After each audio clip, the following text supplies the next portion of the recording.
Delhi police ने सोमवार को दिल दहला देने वाले हत्याकांड का खुलासा किया। 18 मई यानी कि तकरीबन 6 महीने पहले लिव इन पार्टनर आफताब ने अपनी 26 साल की प्रेमिका श्रद्धा की बेरहमी से हत्या कर दी। उसके शव को आरी से काटा।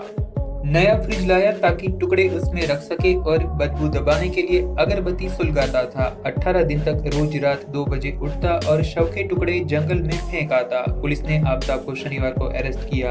इसके बाद उसने श्रद्धा की हत्या की सनसनीखेज कहानी बताई। इधर कोर्ट ने आफताब को 5 दिन की पुलिस कस्टडी में भेजा है। पूरे मामले पर सूत्रों ने पुलिस के हवाले से बताया कि आफताब ने वारदात से पहले अमेरिकी क्राइम शो डेक्स्टर समेत कई क्राइम मूवीज और शोज देखे। इसके बाद ही उसने श्रद्धा का मर्डर किया और आरी से काटकर उसकी बॉडी के 35 टुकड़े कर डाले। उसने बॉडी पार्ट्स को सुरक्षित रखने के लिए बाजार से एक बड़ा फ्रिज खरीदा। वह रोजाना कुछ टुकड़े फ्रिज से निकालता और जंगल में ठिकाने लगाने निकल पड़ता। यह सिलसिला 18 दिन तक चलता रहा। इतना ही नहीं, आफताब ने सबूत मिटाने के लिए गूगल पर खून साफ करने का तरीका भी सर्च किया था।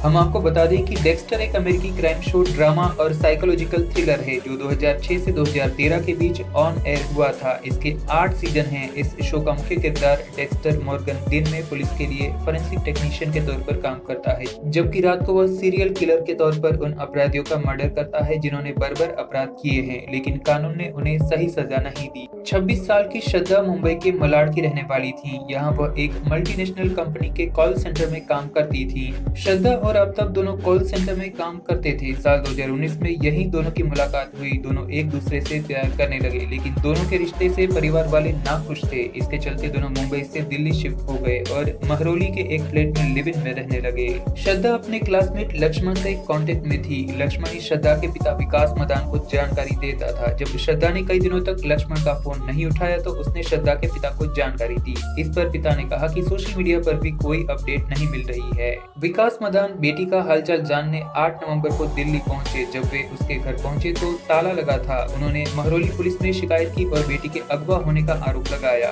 कुछ रिपोर्ट्स में दावा किया जा रहा है कि श्रद्धा ने मां से फोन पर कहा था कि आफताब उसके साथ मारपीट करता है। श्रद्धा की मां की मौत के बाद वह अपने घर आई थी, तब उसने अपने पिता से भी मारपीट की बात कही थी। साउथ दिल्ली के एडिशनल डीसीपी अंकित चौहान ने बताया कि 18 मई को झगड़े के बाद आफताब ने श्रद्धा की गला दबाकर हत्या कर दी। इसके बाद उसने उसकी बॉडी के 35 टुकड़े किए और उन्हें फ्रिज में रख दिया। पुलिस ने बताया कि वह हर रोज रात को 2 बजे घर से निकलता और टुकड़ों को दिल्ली के अलग अलग इलाकों में ठिकाने लगा देता। पुलिस के अनुसार आफताब ने शव के टुकड़े करने के लिए आरी का इस्तेमाल किया। उसने पहले उसके हाथों के 3 टुकड़े किए, इसके बाद पैर के भी 3 टुकड़े कर दिए। इसके बाद रोज वह बैग में रखकर इन्हें फेंकने के लिए ले जाता। हत्या के बाद 300 लीटर का फ्रिज खरीदा ताकि टुकड़े उसमें रख सके। अगरबत्ती जलाता था ताकि बदबू को दबाया जा सके। पिता की शिकायत पर पुलिस ने आफताब को शनिवार को गिरफ्तार किया। पूछताछ में उसने बताया कि दोनों के बीच अक्सर झगड़ा हुआ करता था। वह शादी के लिए दबाव बना रही और आफताब के कई दूसरी लड़कियों से भी रिश्ते थे और श्रद्धा को उस पर शक हो रहा था। इस बात पर भी दोनों के बीच विवाद होता था। आफताब ने तंग आकर हत्या कर दी। अब पुलिस ने मर्डर का केस दर्ज कर श्रद्धा की बॉडी को सर्च करना शुरू कर दिया। दिल्ली पुलिस ने कहा कि आफताब की निशानदेही पर हमें जंगलों में से कुछ टुकड़े मिले हैं। अभी यह नहीं कहा जा सकता कि यह टुकड़े श्रद्धा के ही हैं। बाकी अंगों की भी तलाश की जा रही है। अभी जो टुकड़े मिले हैं वो जानवर के भी हो सकते हैं। जांच के बाद ही यह साफ होगा कि ये श्रद्धा के अंग हैं या फिर नहीं। दिल्ली पुलिस ने कहा कि जिस तरह से लड़की की हत्या की गई और टुकड़े फेंके गए, उससे साफ है कि आफताब सबूत मिटाने की साजिश में जुटा था। जब मीडिया ने पुलिस से पूछा कि क्या लव जिहाद के एंगल से भी जांच की जाएगी, तो पुलिस ने कहा कि अभी इस पर कुछ भी कहना जल्दबाजी होगी।